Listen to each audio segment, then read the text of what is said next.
Hi, friends. I'm host Eric, and I'm here to say, why can't you be more like your sister? Why is this live stream titled, Why Can't You Be More Like Your Sister? I have no idea. That's the title that came to me.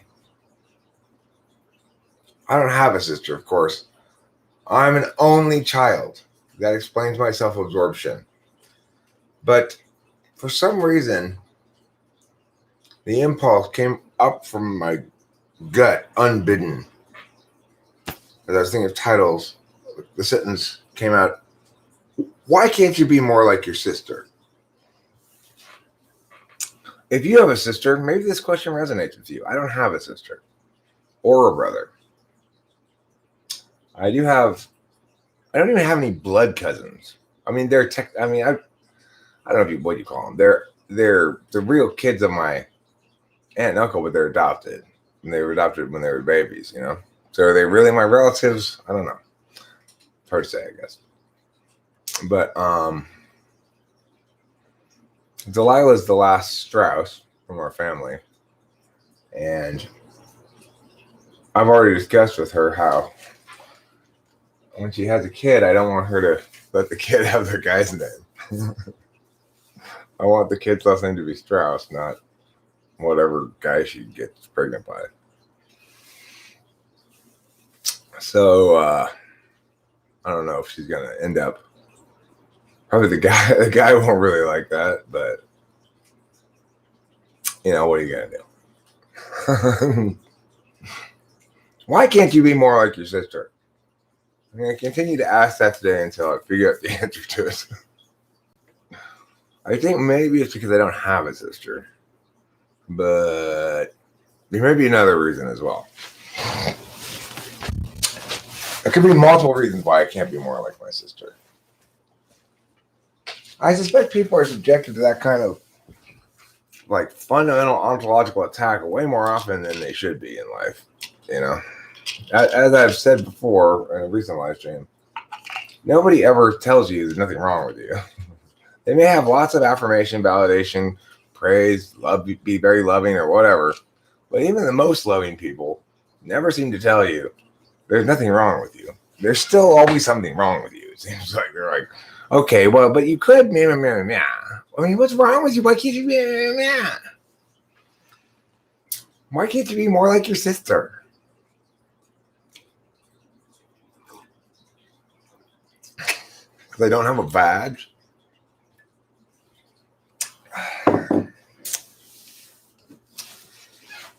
I don't want you to be more like her like that, Eric. Nobody's asking you to have a badge. Yeah, you are, Mom. You're asking me to have a badge. Every time you tell me, be more like my sister. I can't be more like her. I'm like me. I'm me. And me is different than my sister.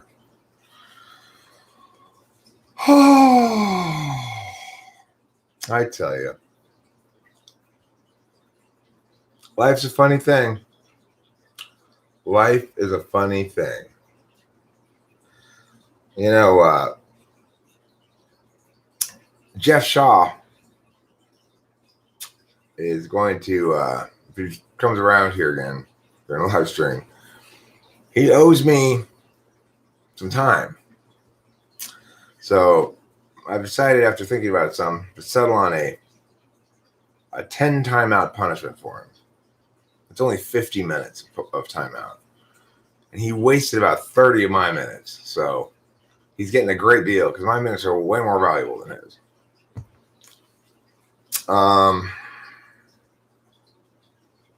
He emailed me like I had like 7 unreplied to emails from him. Okay. Not to mention myriad unreplied to comments and myriad unreplied to chats from Jeff Shaw. And last night, in a peak of mercy and kindness, I decided to write him an email and put some time into it. It was fairly long, but not huge. explaining, look, dude, come on, you don't need to be, you don't need to do this to be okay, basically. And as soon as I sent it, I got an immediate reply that basically said TLDR. So, okay, fucktard. I have 7 unresponded to emails from you. And when I do reply, TLDR, no. No. So if you're going to act like a child, I'm going to treat you like one. I'm going to punish you. You're going to be on timeout. You got 10 timeouts you owe me. He comes around here again. So if he doesn't like it, he can always leave. I'm going to enjoy treating him like the child he is, though. Because I'm kind of childish in that way myself. You know, it's like I try to be nice. I try to make an effort to take somebody seriously and treat them seriously. And they just want to play FE battles with me. Well, fuck off, motherfucker. I don't got time for that. And, you know, it's like somebody like Jeff Shaw is interesting at first, but I guess tiresome pretty quickly. You know, it's not.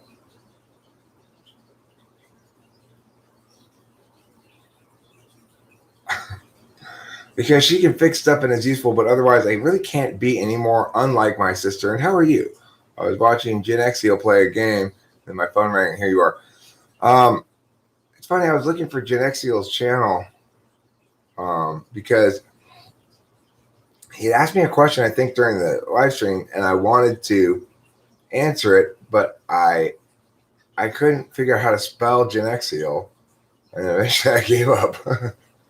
Yeah, that'd be great. Thank you. Gen Xio is really hard to spell. I have no idea how to spell it. I tried like several times. And I just gave up. I was going to search for it on YouTube.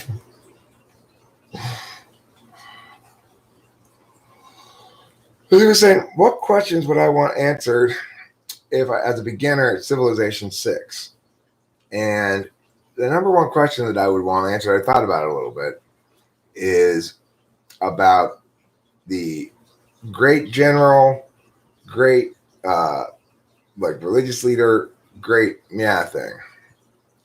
I can't be more like my sister because I'd have to unexist myself. Okay, well, that's the same reason I can't be more like my sister.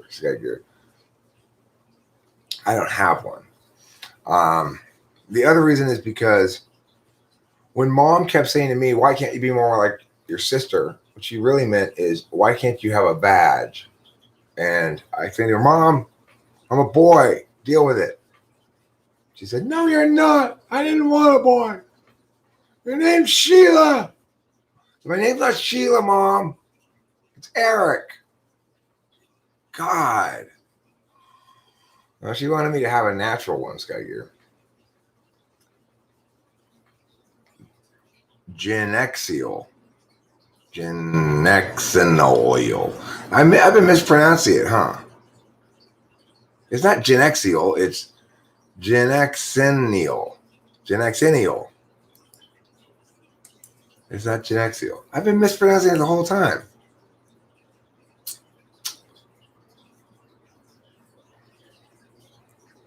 That sounds like a fun day, Cloud. Draw and play guitar all day? That's a good day. That's a heck of a day.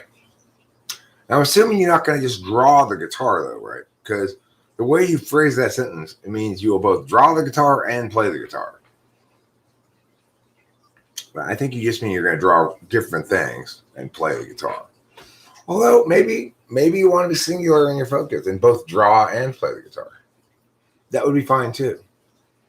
Either way, it's a good day. You were dwelling deep into your asocial ADHD Asperger's obsessions?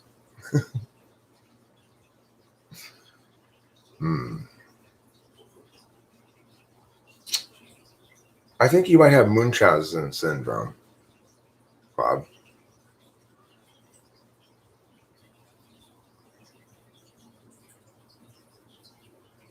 No, Genexial is an ISTP.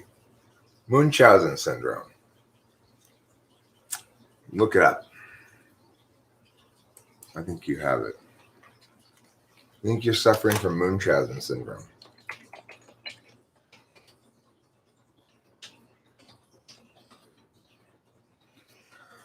Munchausen syndrome is a psychological disorder where someone pretends to be ill or deliberately produces symptoms of illness in themselves. Their main intention is to assume the sick role so that people care for them and they are the center of attention. That's your disease, Cloud. Munchausen syndrome. It's like this. Munchausen.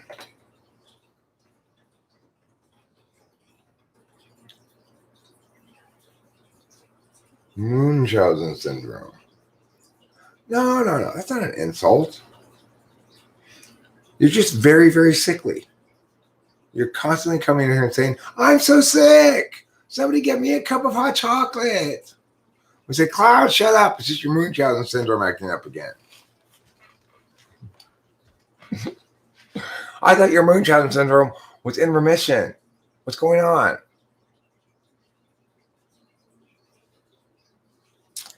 I got to check out a little King Crimson. I've heard people recommend them before. I've never really listened to them at all. I don't have any idea really what they sound like even. That's something I got to check out a little bit. If you were to recommend just one song as the best song by King Crimson, what would it be? If anybody has any suggestions about that. If you were going to say, okay, I want to gateway drug you into King Crimson. I don't think that's a syndrome, Cloud. That's a legitimate ambition. Well, the quintessential one is Court of the Crimson King. Okay. Cloud says Epitaph. Okay. I'm also kind of interested in figuring out what the best Captain Beefheart song is. Because that's another thing that I've heard people talk about before I never listened to. Captain Beefheart. I like the name.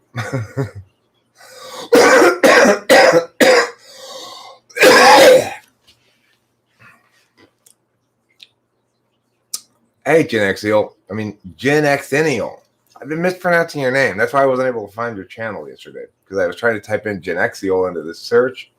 I've been mispronouncing your name this whole time. It's Genexial. And so you're like MC McPhee. Her name's not MC McPhee. It's something else, but it just sort of looks like MC McPhee to me, so that's how I say it. Genexial.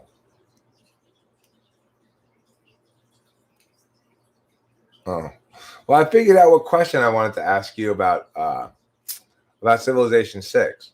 I don't know if it's too late, but I wanted to ask, okay, so one thing about Civilization 6 I don't get at all is which of the things to prioritize when you've got that like great generals or great religious leader or great or those great people things. I don't understand how to integrate those at all because it seems like that wasn't in any version of Civilization I ever played before. Granted, the version I played was like back on the Sega Dreamcast or something, but still, yeah, that's one thing that I didn't even begin to think about. Well, like how do I integrate those things? I think I figured out basically that to succeed in Civilization 6, my initial problem was that I didn't make enough builders and settlers. So I think I figured that out as my basic problem initially. But the level of like whether I should get a great general or great religious leader or great whatever, I had no idea what to do with that. It is a rather complicated game.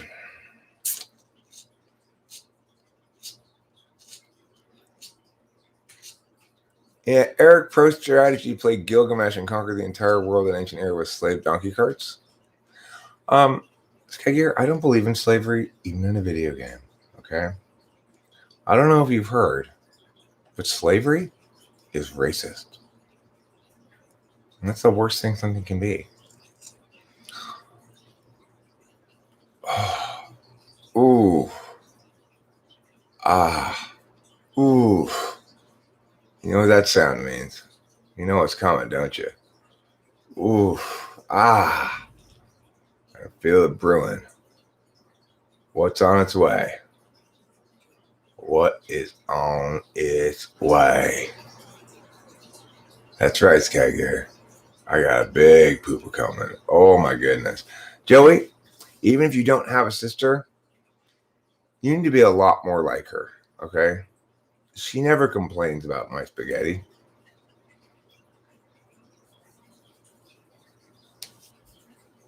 Well, I wouldn't even want to try deity level checks. So,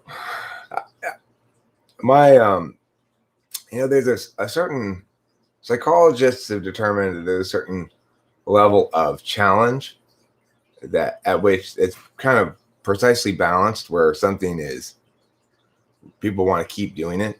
So in other words, they have a certain amount of success and a certain amount of challenge, and that keeps it interesting. My level of challenge in video games is fairly low, so I like my video games to be sort of pleasant, easy experiences.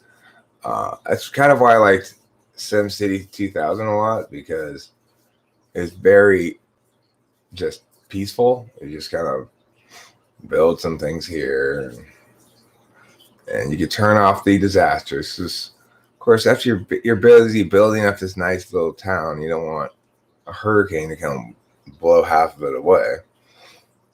So maybe I'd be a better player if I turned on the hard stuff, but I'm just trying to chill and enjoy building my nice little town here. That's the problem with civilization too. It's like, hey, you guys, I'm just trying to chill here. I'm making some things, and you barbarians keep attacking me. I am familiar with ASMR. I have done some ASMR videos as well, but they aren't really seriously ASMR videos. Nymphostrata, why can't you be more like your sister? Rain Fox, why can't you be more like your sister? Your sister never talks about seahorse souls. That kind of nonsense is just, you're never going to get anywhere in life unless you get a little bit more serious. Like your sister. Your sister's a bitch. Gandhi is prone to spontaneous explosions. Gandhi is one of the more famous historical figures in terms of proneness to spontaneous combustion. He's known as one of history's most flammable leaders.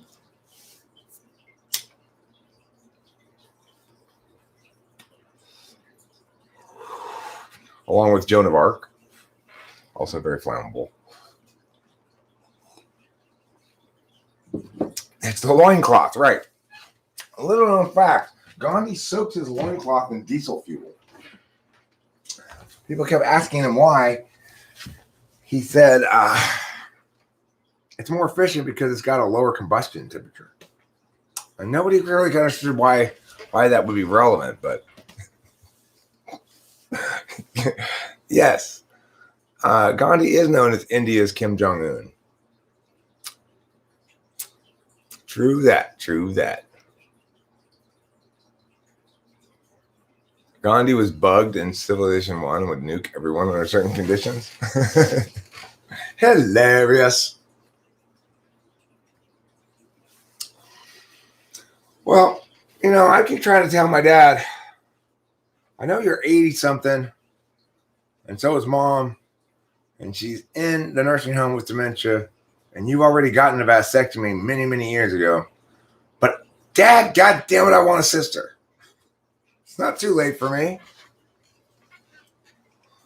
Yeah, I've got a younger sister. She's 50 years younger than me. That would be funny. That would be hilarious. We could somehow pull that off.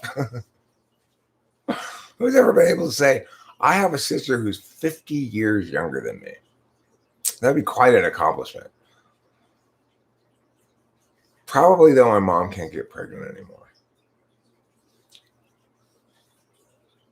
Isn't an ENFP plus ENFP equal thought diarrhea?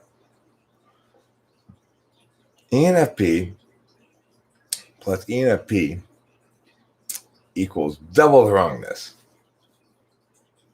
Double the wrongness at half the price. Probably one of Hugh Hefner's kids had 50 years age difference. Probably. That's a good point, Joey. Except I'd be surprised if Hugh was prone to allowing his man seed to implant successfully and produce crops, you know.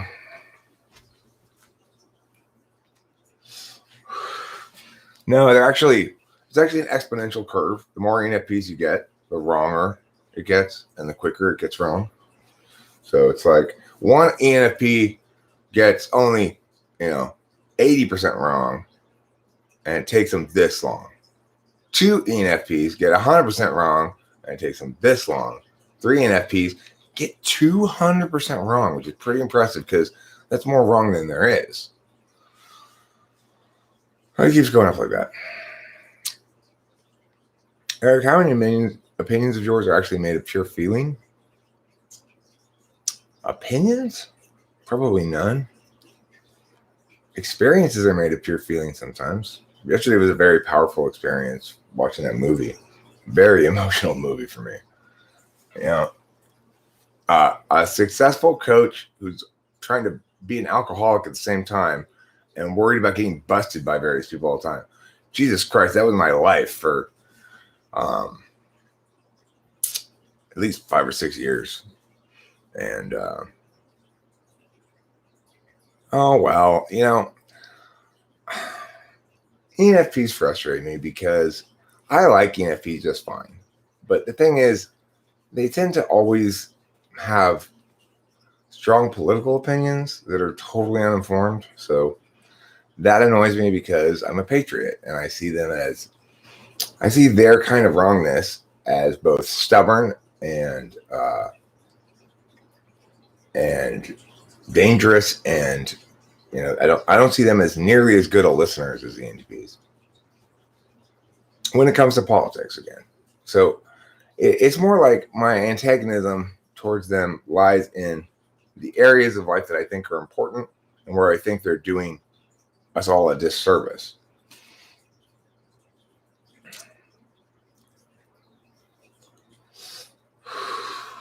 No, Cloud, I'm pretty sure that you'd be hard pressed to find an ENFP who has anything good to say about public policy, for example. In an ideal world, people would understand the respective domains of people. So an ENFP is a much better person to be a therapist than an ENTP in general, because ENFPs have a lot more inherent compassion. As I mentioned before, my marriage therapist or my relationship counselor for my second marriage, he was an ENFP, former debater, and did a great job as our marriage counselor. But he also, despite me telling him, don't do this at the very beginning, because I read all this thing and I liked everything his thing said, except at the end it talked about how diet being very important. So when we started the session, I said, now listen, we're here I like everything you have to say, but don't try to put any of this diet bullshit on us. Our problem has nothing to do with our diet, okay? And of course, it has absolutely nothing to do with our diet. But the second marriage. But fucktard insisted on saying, like, okay, I know you don't want to hear about it, but really, diet can make a huge difference in your life. It's like, okay, now you're in ENFP wrongness territory. You're not focusing on our particular situation. You've got terrible NI notion that you're trying to universalize inappropriately. So it's like, they just need to know where to stop. They don't understand that they're genius here, but they're moronic here. Whereas ENTP understands that. It's like, I understand I'm a genius here, but I'm an idiot here. ENFPs don't get that about themselves.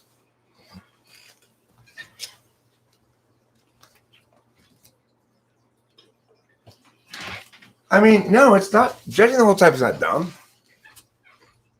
I'm explaining to you why I find them frustrating. And what frustrates me about them is that, unlike ENTPs, they seem to have no concept of areas where they aren't qualified to do work. Yeah, people do like ENFPs. They don't have to make sense. I agree. There's nothing wrong with ENFPs. They're great. They're fine. Blah, blah, blah. But this is why they annoy me and why I talk a little shit sometimes. It's because here in this environment, there's a great focus on the universal as something that one ought to prioritize over the particular. Because I'm an ENTP, that's sort of my natural way of being. And where am I going to hit the most pushback is from ENFPs, ultimately. Maybe INFPs as well. Like, who was it who saying their mom hated me? Oh, David Sanderson's mom, who's an INFP, hates me. Every time she hears me in the background, she just gets so angry because she doesn't like my attitude or my tone. She can just tell there's bipolar, and she doesn't even necessarily disagree with me politically, but she has a strong distaste for me because of my tone, approach, or whatever. I mean, I can tell you some ENFPs who published philosophy successfully. For example, Foucault, Judith Butler, Peter Singer.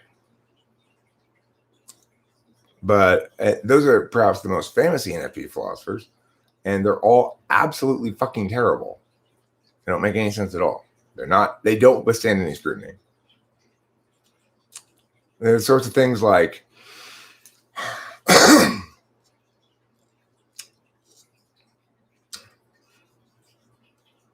verbosity masquerading as a leftist agenda, identity politics.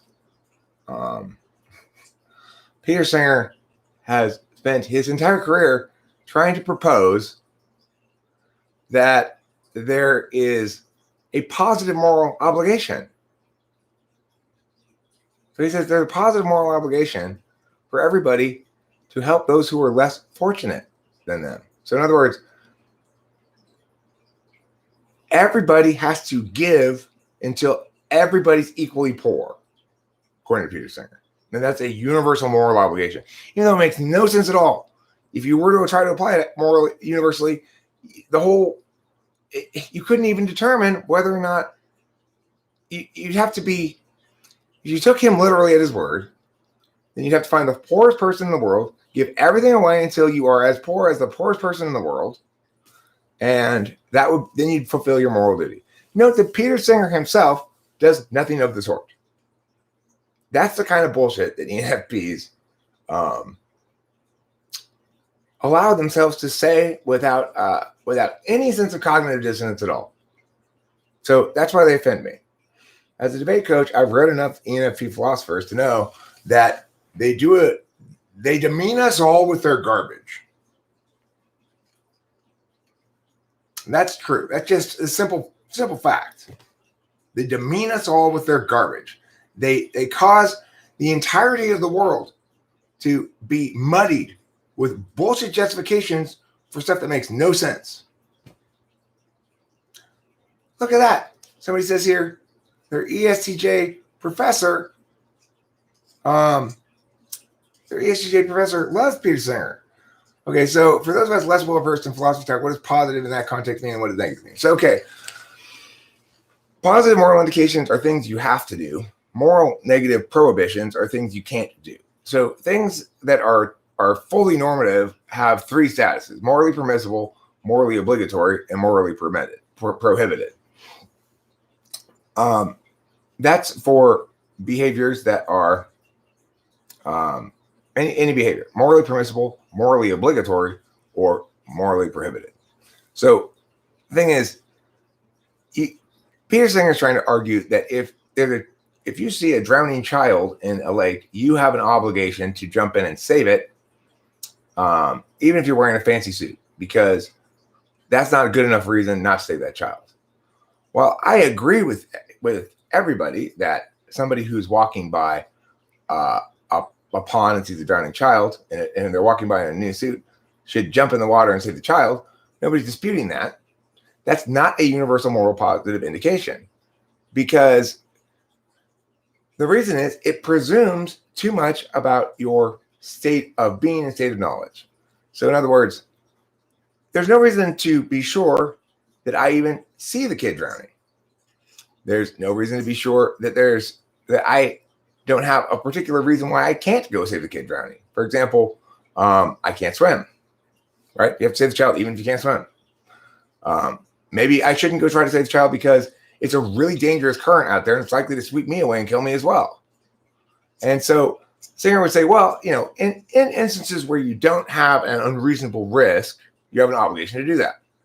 Of course, that just says it moves the arbitrary criterion over one. It's like, okay, but then what qualifies as an adequate reason not to save the drowning child? Well, he never addresses that.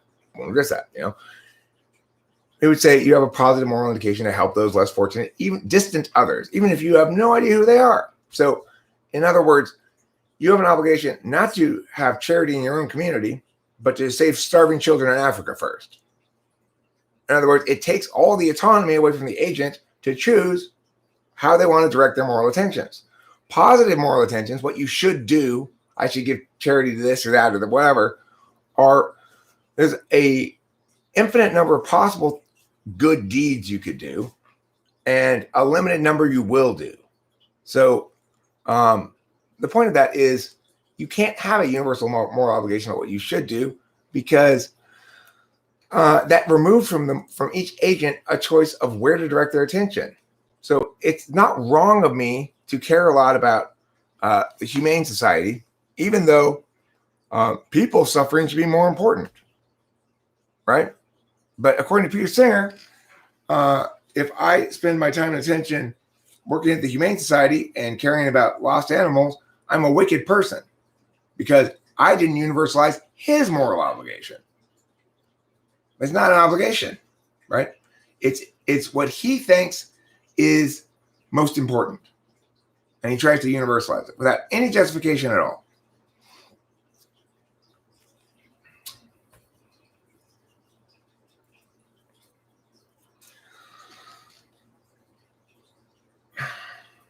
Maybe that's what ENFPs do best, postulate, not so much theorize. They don't even postulate well. I'm pretty sure that, for example, Matt Acut is an ENFP. Almost for sure. And his philosophy is nothing of the sort. It's a pantomime of thinking. It's extremely offensive. It gives philosophy a bad name. Anybody who were to devote any attention to reading it and trying to understand it is wasting their time.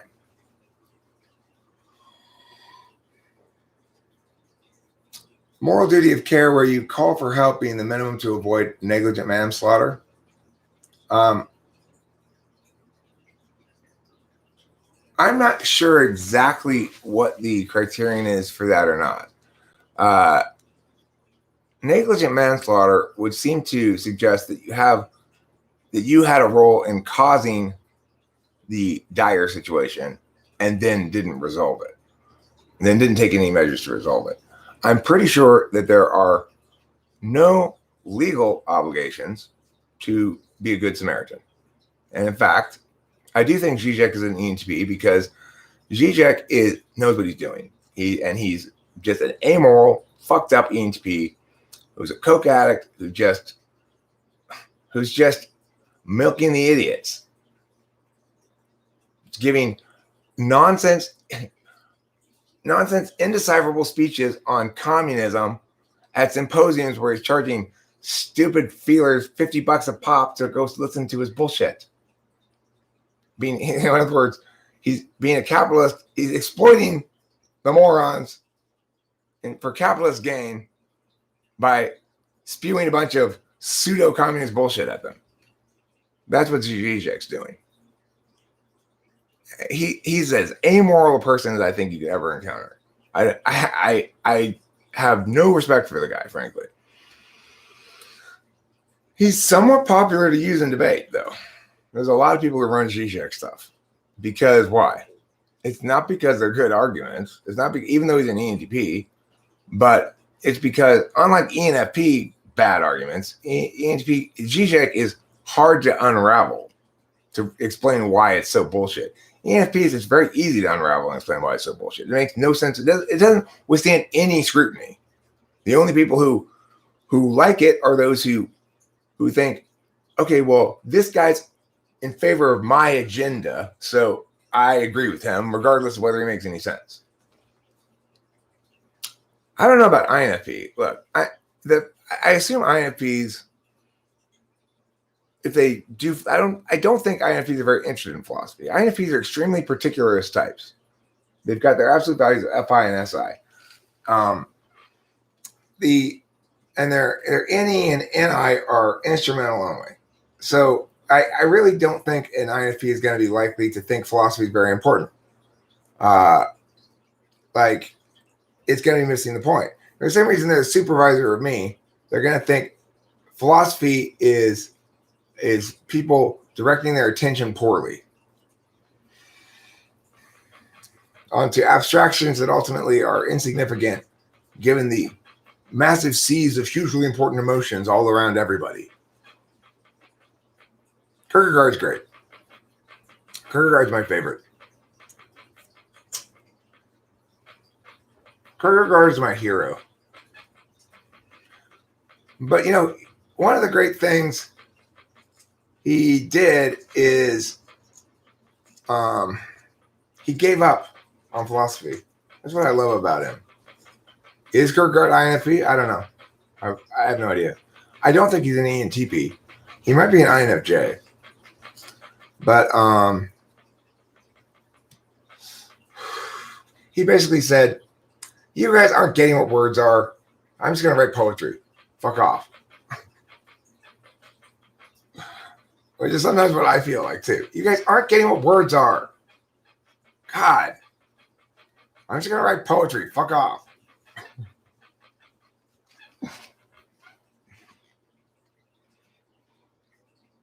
Machiavelli was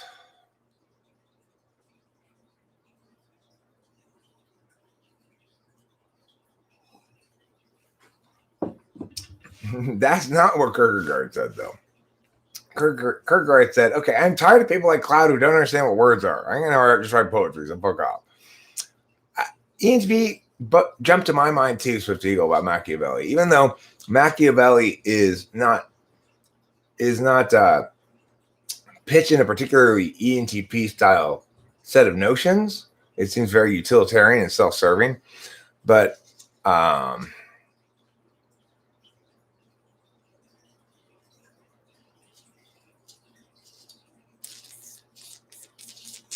writing your knowings is more calming than people dismissing them. Tired of BS.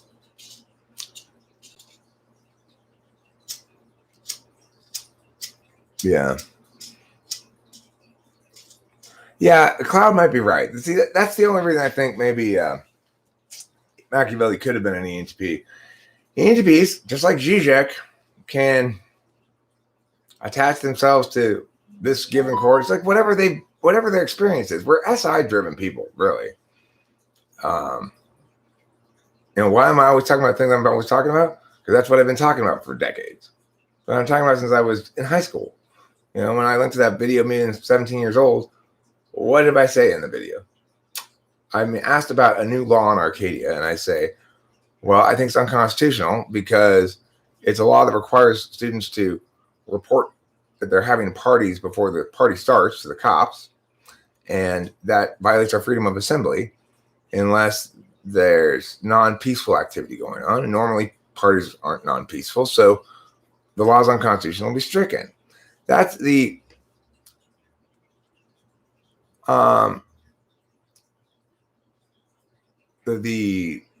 me at 17 video. Is that what you're saying?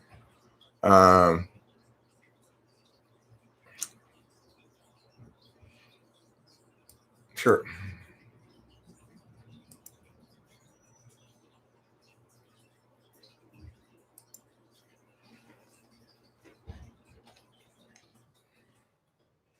See, why was I into constitutionality and stuff at age 17? Because my dad had been talking to me about the Supreme Court and talking to me about rights and liberty and how America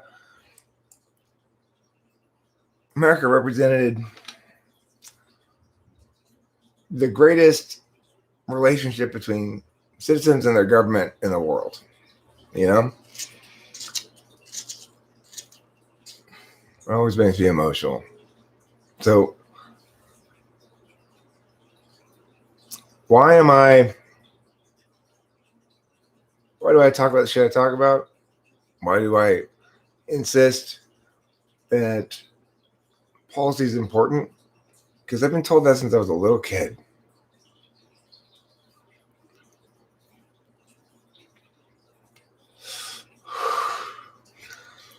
It makes me so sad to see what this country's become, or what it's becoming. It's not too late to save it. I'm convinced of that. It's not too late for me to save things. Hey, Dad, just talk to you about sports. It makes me emotional to more than any other topic when I try to explain why I'm patriotic and what that means to me. It makes me cry because I can't even begin to talk about it without seeing clearly just how far we've fallen from both our principles and our ideals and our realities. At the same time, in some ways, life is much better now than it's ever been. So it's not all gloom and doom, but in terms of the politics of the country, we are no longer a nation. We are two opposing teams who hate each other, and that needs to change. So, yeah, I get emotional about it. I'm a patriot. I love my country.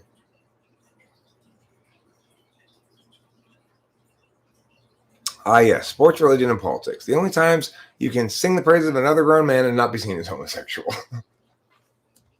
Yeah.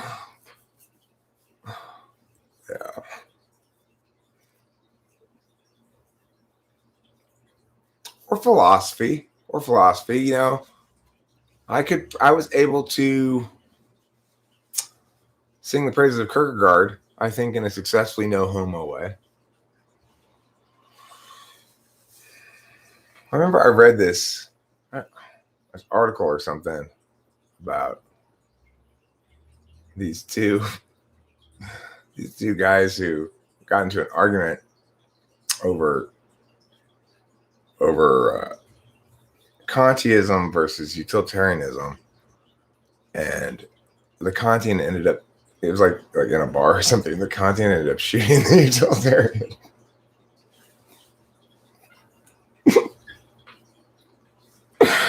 That just seems hilarious to me. Like, if you're gonna have a philosophy argument between a Kantian and a utilitarian escalate to its ultimate end, it really should be the utilitarian who shoots the Kantian, you know? Talk about hypocrisy.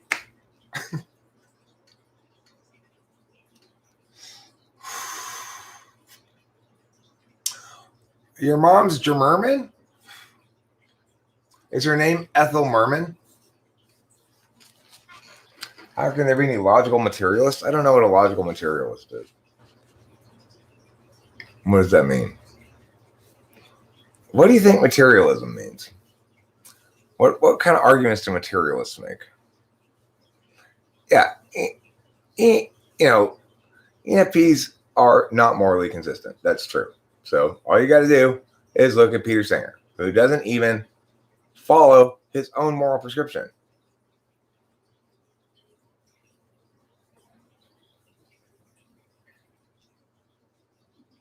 Don't enable ENFP philosophers by giving them any credence. They are. Yeah, look, I am not saying ENFPs don't have areas of strength. So Fiona Apple is either an ENFP or an INFP. And her first album, or I guess the one with like paper bag on it and Criminal. That's one of the genius albums of all time. And that's NEFI doing that. So it's absolutely the case. Another genius, ENFP, Joni Mitchell.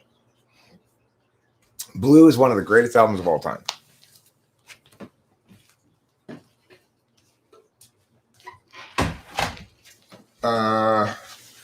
Other ENFP artists. I mean, the thing about ENFP artists, all NEDOMs are hit and miss.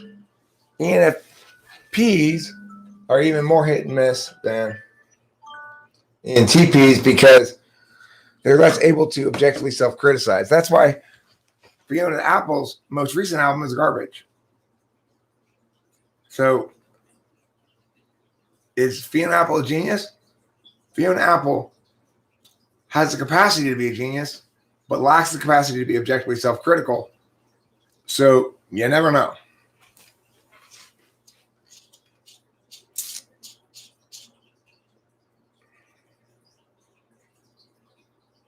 We just witnessed a very rare moment when a man is so struck by memory that he's forced to then face the reality of the world around him, and genuine tears escapes his eye at that revelation. It's not rare for me. It happens every time I try to talk about that subject. In fact, I feel like something I got to get better control over because it's going to come up a lot. That was what I was saying too. Is Kierkegaard INFJ? H. How is Chris Morrow? His name's Morrow, not Morrow. Morrow, and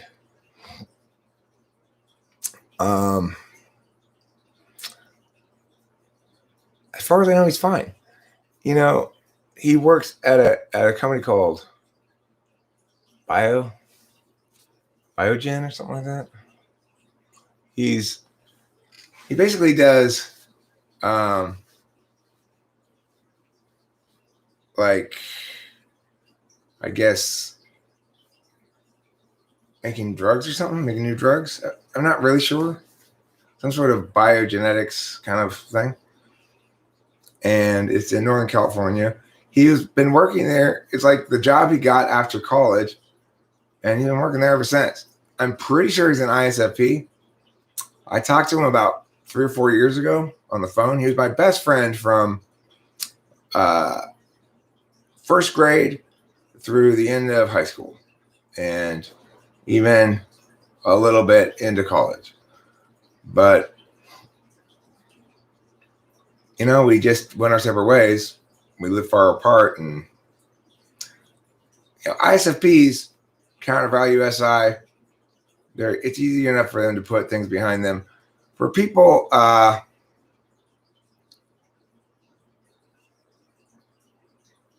who, I'll get to that question in a second, listen, because I want to address it.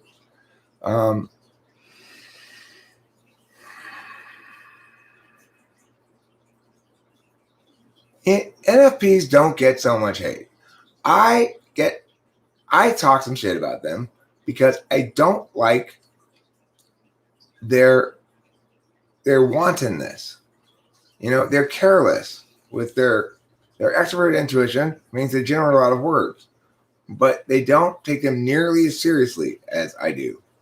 And it bothers me.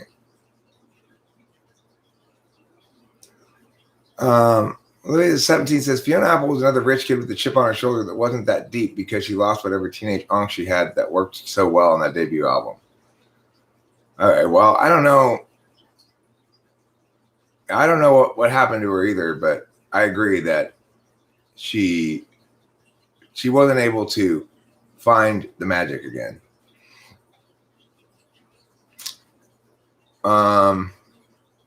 Thoughts on Camus?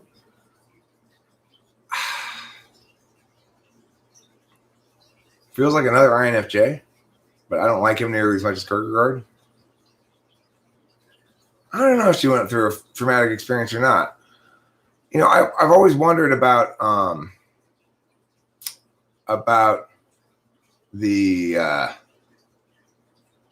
song "Criminal" because, you know, the message of it is I've cheated and I hate myself, sort of.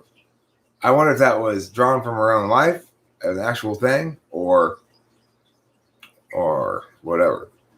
I mean, go with the Godfather, Sky. You're Kant's an INTP. You got the king in your camp. You're fine.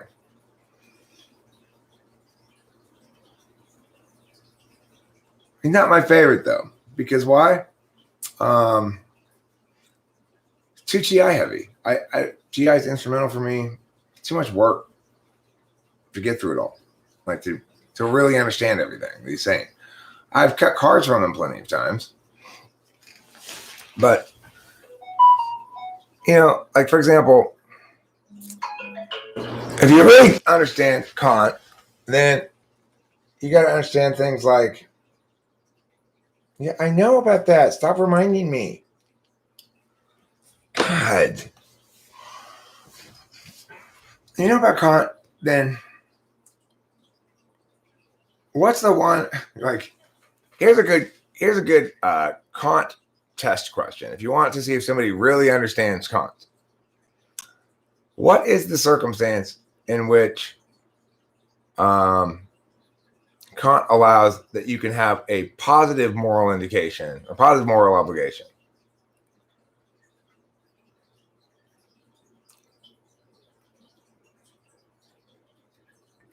I don't think she was pushing a message that was okay, Louis XVII. I really don't. I don't think that criminal was romanticizing or glorifying being a cheater. Oh, well, okay. Running Fox says Fiona Apple's latest album, Fetch the Bolt Cutters, is her addressing and channeling her trauma. That's why you value the album. Okay, well, that's fine. I mean, if she wanted to do it for a self-healing thing, that's great, but I don't want to listen to it. It's not good music.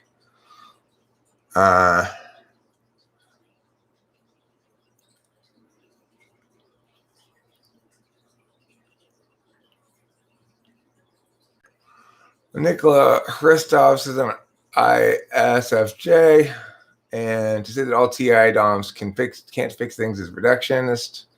Reductive, I think, is the right word for that, rather than reductionist, but it's okay. Nympha says I've seen him typed as ISFJ before. I have. I have been typed as ISFJ before. I've been typed as INFP. I've been typed as ESTP.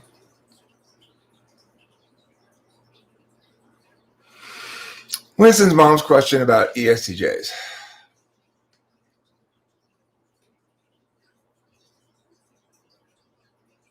All right, so according to Kant, when there's a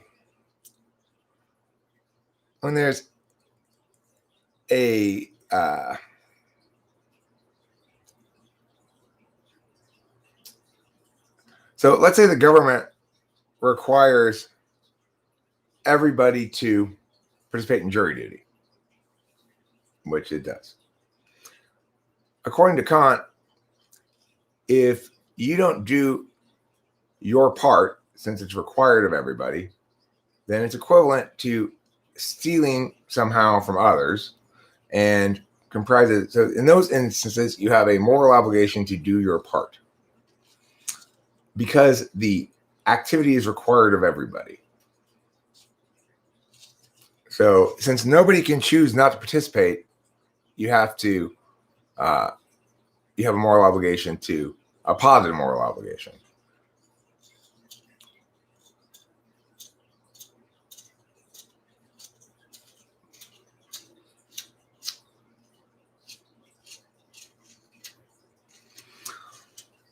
So if you want to check out Genius X NFP music, check out Brand New, not the first two albums.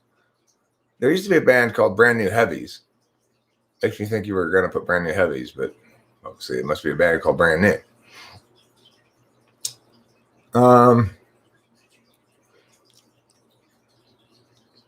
Well, I think Kant would say that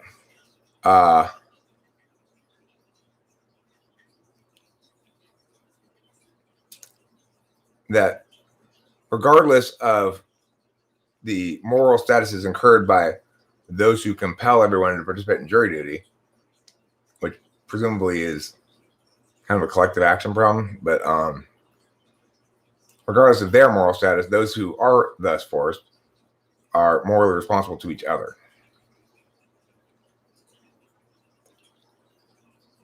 Why is it necessarily the case that you're taking something away? What do you mean?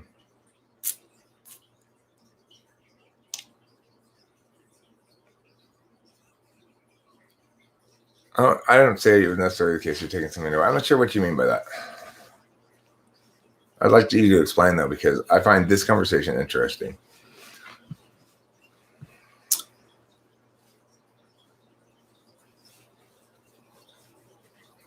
The thing is, the reason I know about that Kantian thing is that in the last topic that we debated, which was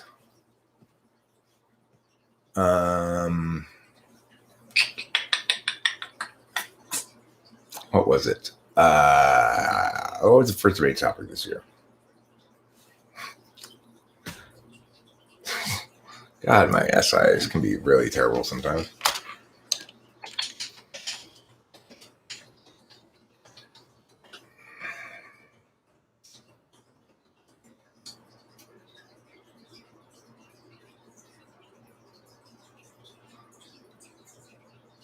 Oh, right.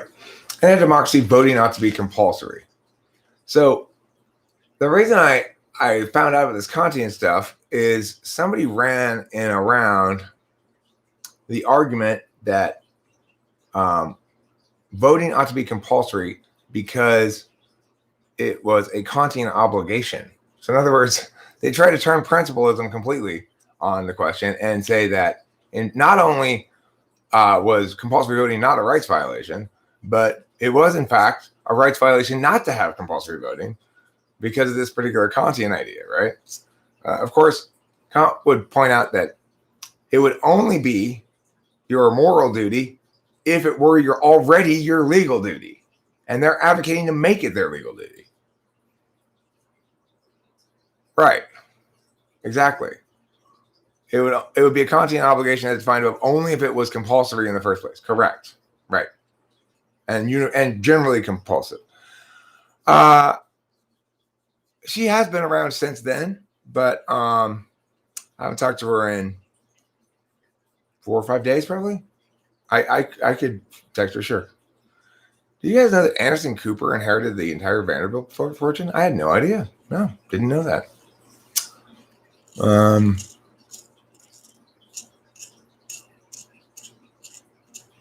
Him being addicted to drugs screams SE to me, even though it was out of escapism. Who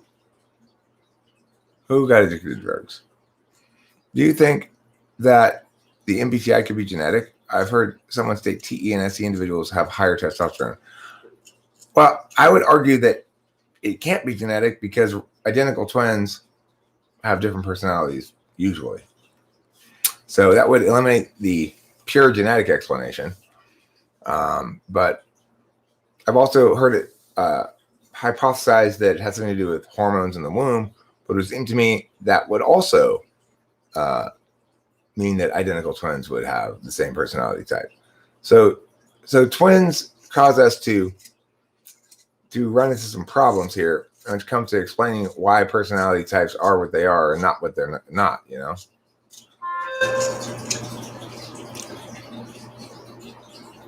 Well, you said that if you don't attend, you are somehow taking something away or harming the collective, since it's mandatory for everyone to do that. No, that's correct. That's what Kant says, yeah. And that was why it's a positive moral obligation to attend, right? Well, I see what you're saying, because they're taking away something. The positive moral obligation is that you have to do something or be guilty of a bad moral status. A negative moral obligation is, so basically he's saying that that's not really a positive moral obligation. It's really a negative moral obligation because you're violating the rights of everybody, because everybody's required to like, let's say there are 10 people who are each given shovels and required to dig a hole. If one of them sits off on the side and says, fuck this, I'm not digging the hole, but none of them can leave until the hole is done being dug, then that person has violated the rights of the other 9. They have, in that instance, a positive obligation to participate in digging the hole, because they're going to participate in enjoying being let go when the hole is done. And And so really what Kant is saying is, in that context, what normally would never be obligatory, namely that you must do something, is functionally transformed by the mandatory nature of it into a default that whereby you can steal from others or somehow violate their rights. I'm not sure if I agree with Kant on this, but that's his argument.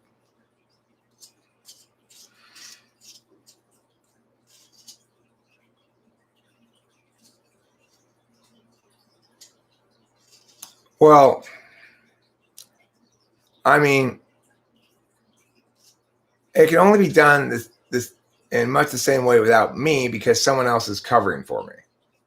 I agree jury duty is not as clear an example as digging the hole.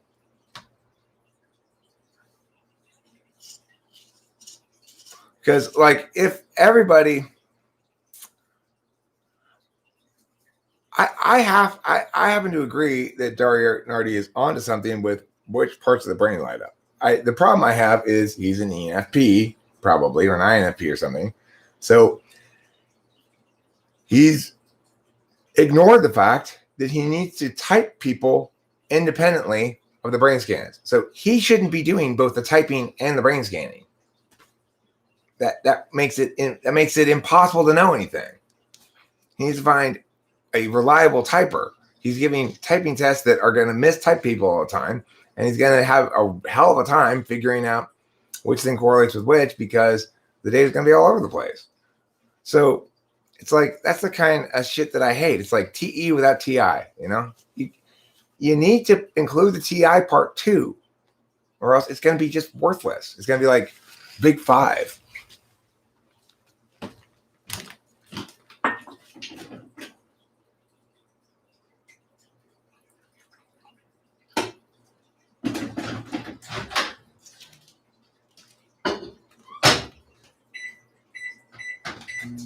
I mean, you gotta remember that the whole idea of cognitive functions, from socionics' perspective anyway, is that it's predicated on this notion of locality suppression. Locality suppression is a phenomenon in the brain where when one part of the brain is active, the parts immediately around it are less active than normal. So, in other words, it's as though parts of the brain draw energy from the parts around them. It's not actually what's happening, but it's like that happens, okay? So, yeah, that's right, David Grandin. I am warming up coffee. That's good NI there, buddy. Good NI. I have an involuntary hatred reaction to anyone advocating positive moral obligations. Legends fall. I'm going to high five you, okay? Give me a high five. High five. I'm with you, buddy. I'm with you. That was a good high five. Thanks for that. I appreciate it. You know, I invented the high five back in 1982 when playing the game of Sorry.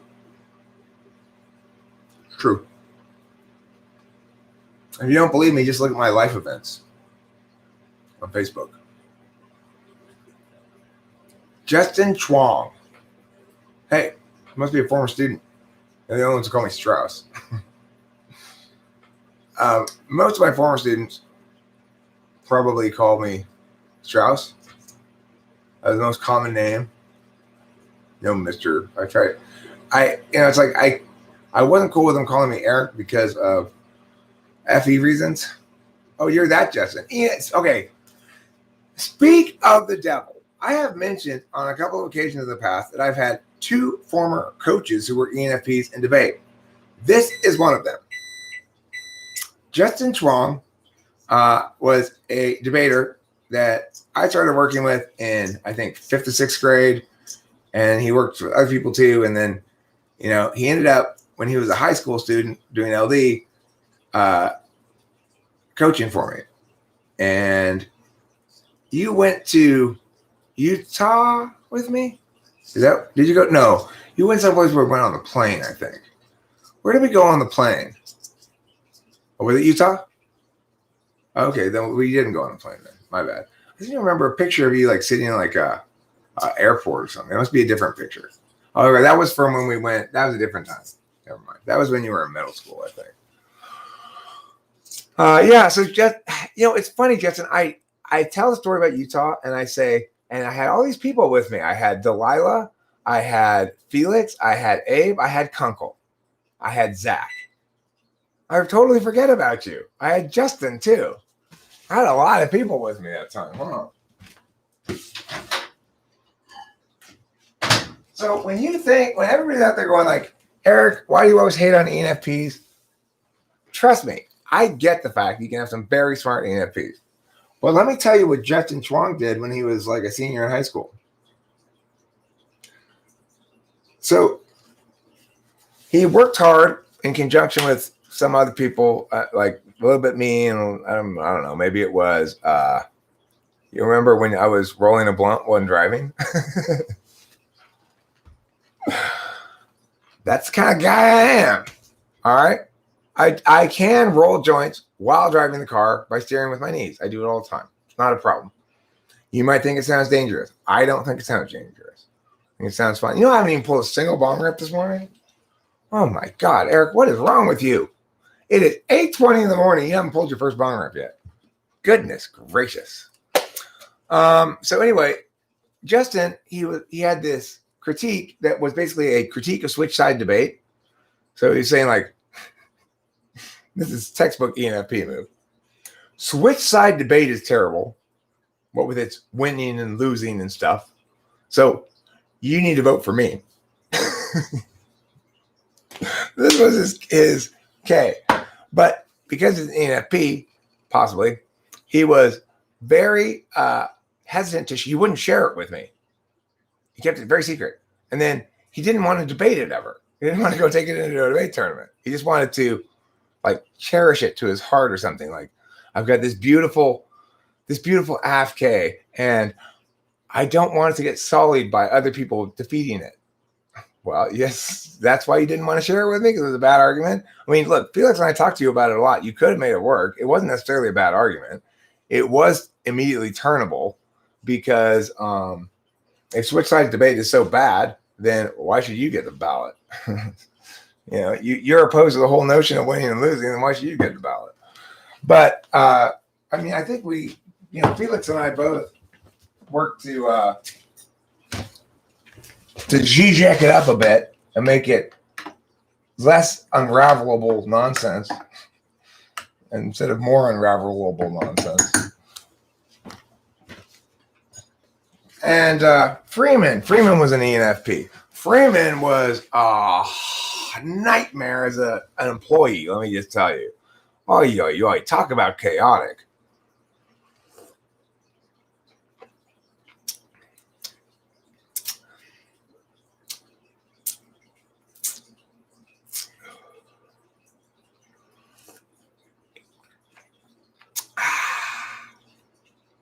Delicious. Is Conor McGregor from the UFC and ESFP? Probably, or an ENTP. He obviously likes to get into fights, and he's very, very volatile, but that doesn't necessarily mean he's an ESFP. Freeman wasn't really free. You know what? Oh, Jimmy, you still talk. So he went to China and he met some Chinese girl and married her, right? Or something like that. See, Justin Chuang? Did you read what Justin Chuang just said there? That's a textbook ENFP move. Justin Chuang, your type does not change. Okay? Just shove that notion right up your ass. Your type does not change. Have you ever seen the video of me at 17 years old, Justin? Look here. I want you to see this video. You watch this. That's me at 17 years old. I'm the same fucking guy, making the same arguments today that I was at 17. Clear as day. No cloud. You change between 6 different beliefs before you finish breakfast, but you never change types. I'm humbly bragging. Okay, I'm humbly bragging. Sorry, everybody. I'm doing a little bit of humble bragging here. I'm arguing the type doesn't change. by linking to a video of myself, which is really just a way to tell you, like, see how cool I was in high school? Because that matters to me a lot. No, you were not misdiagnosed as ENFP. I didn't even know about types then. I've diagnosed you as ENFP in the aftermath since I've known you. Like, long after I stopped seeing you in person, that's when I typed you. You and Freeman were the same type, are the same type. So what's Freeman up to? Is he still married to that Chinese chick and still living in China or what? Okay, yeah, well, you know, I'll acknowledge I'm not somebody who's got a full head of hair. He's still married, still living in China. Cool. Working as a debate coach still? The thing about Freeman is it makes me happy that he's doing well, because he was this guy in Michigan kicking around, like wasting time, wasting his life or whatever. I decided to hire him as a coach, and I flew him out to Michigan to come live in Southern California and work with me. And I ended up regretting it because, like I said, he was very chaotic, and it was a lot of caregiving on my part to keep him,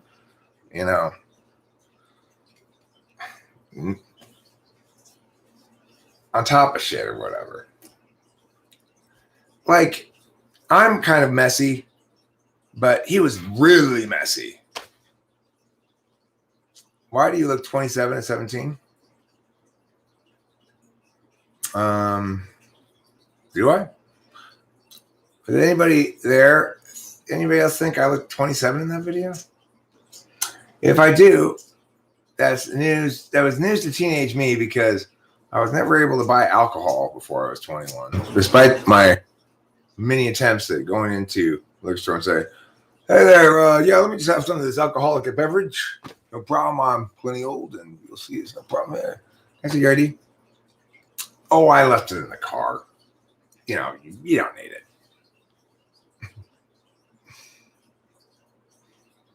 I remember kind of the day I started looking old. It was the morning after I took some really strong ecstasy, and I had slept in we were camping in the desert, and I woke up and I had these all of a sudden, these creases. So they weren't there before, really. It was more like, that. And it was like all of a sudden one morning. I must have slept like this or something. And I realized, oh, I look old now. And I have ever since. I look even older now than I used to. Hi, Lentil.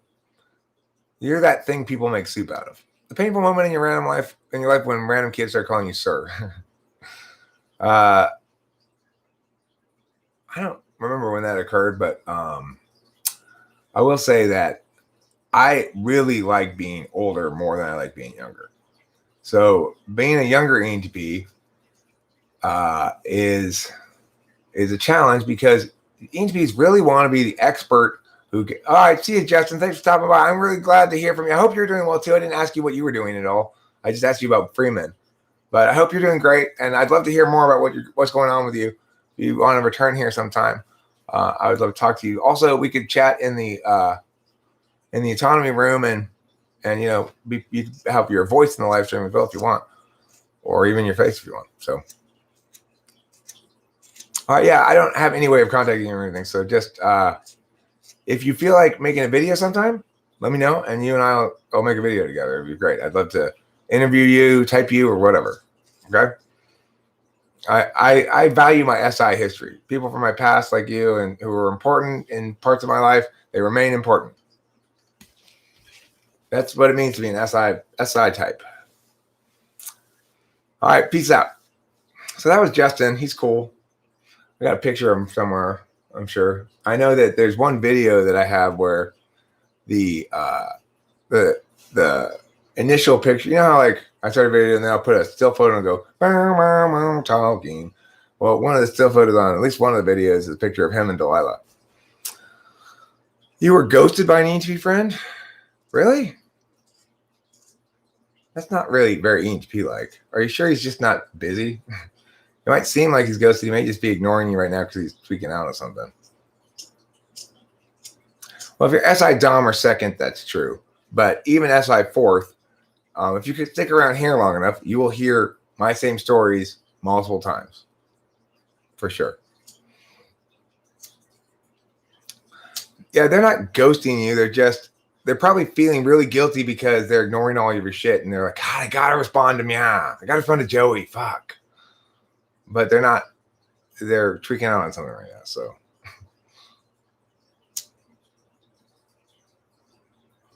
Not bored, but interested in something else. Yeah, I guess so. You were a bit of a dick for a while. ENTPs don't tend to have that stick. Like,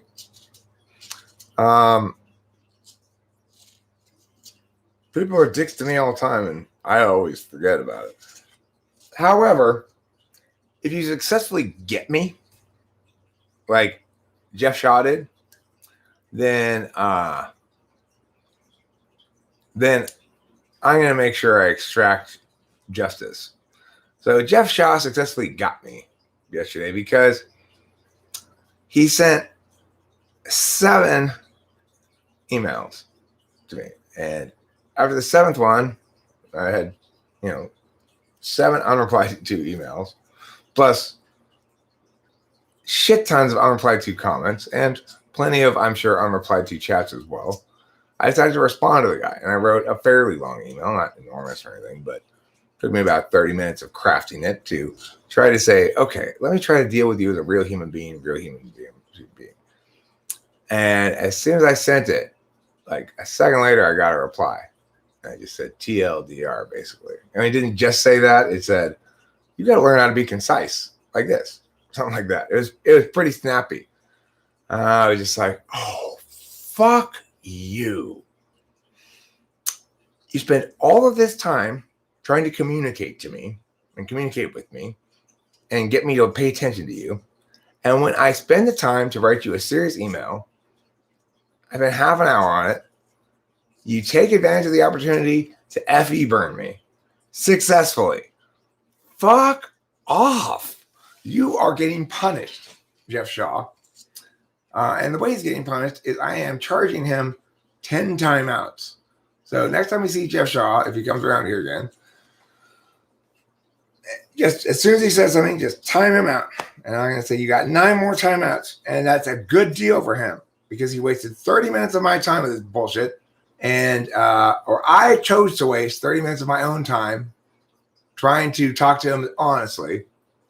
And he said, aha, here's my one opportunity to actually win one of the exchanges. And so he slammed me successfully. There's one thing if you fail, but if you're successful in slamming me, fuck off. Now you're getting punished. You act like a child, I'm going to treat you like a child. 10 timeouts, Jeff Shaw. That's what you got. You owe me 50 minutes for the 30 minutes I wasted. That's a good deal because my minutes are a lot more valuable than yours.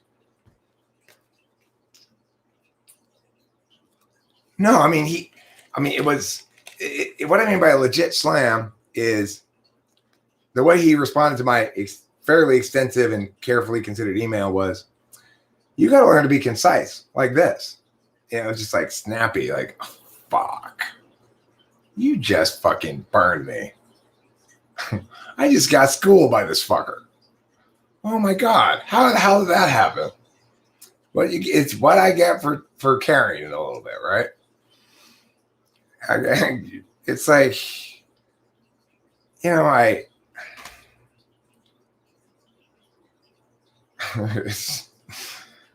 well, yeah, everybody loses. You lose some, you win some.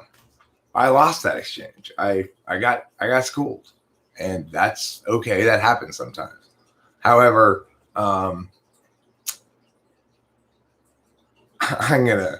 he's gonna have to endure his full 10 timeouts, and we'll see if he likes that or not. We'll see if he likes being treated like a child since he wants to act like one.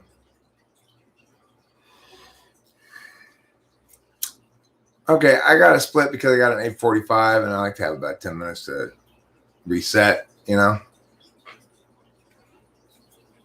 So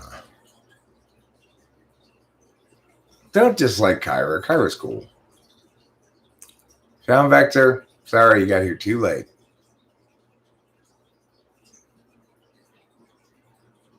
No, I'm not assuming that. I'm saying if he is coming here to troll, he's going to have to troll for 1 second and put on timeout for 5. 10 times in a row. If he wants to serve his time, take his punishment, that's fine. If he doesn't, that's fine too.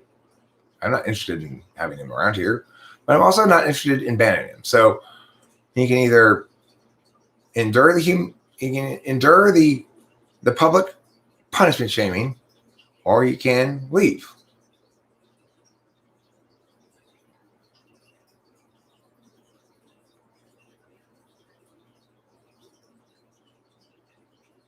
No, the AP, you're right. They are the Associated Press. They don't determine who wins the election. Ultimately, as I've said many times, it'll be settled in the courts. Goodbye, and don't forget to eat plenty of cheese. You don't think he's trolling, to be honest? I don't think I agree with you, Running Fox, that trolling is not the right word. He's revealing his frustrations.